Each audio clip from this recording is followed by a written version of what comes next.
One of the most important parts in creating your hubs is determining the center point for the center hole. If the hole's off center, the hub's going to be unbalanced.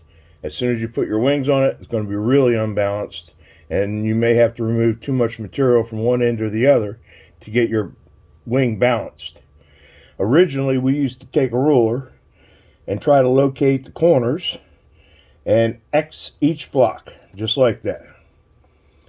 Now, this is subjective, trying to figure out exactly when you're lined up with the corners, but it was pretty close most of the time. That one's a little bit off. I would have to redo that line.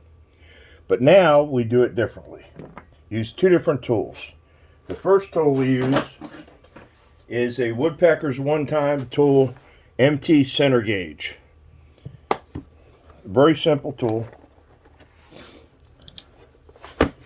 When the hubs are first cut, I cut them in 48-inch lengths to the width that you see here, or our thinner ones.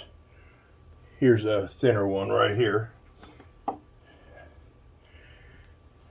And then before I cut them into lengths, I simply take the center gauge, clamp it down, you run your pencil in the center, and you just roll right down the center.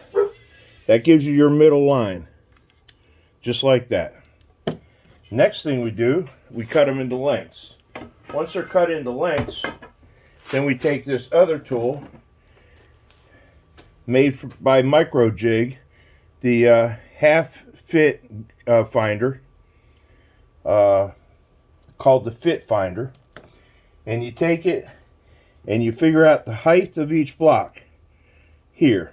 That automatically gives you a half height here, and you simply take your blocks, slide them in here, and draw the line, just like that. I draw a line on each side. What happens then, as you can see, that's dead center. But if this block happened to be a little bit long, then the lines would have a little spot in between them, and that's where I would drill, because that tells me that's the center of that block. Here's another one. Take it.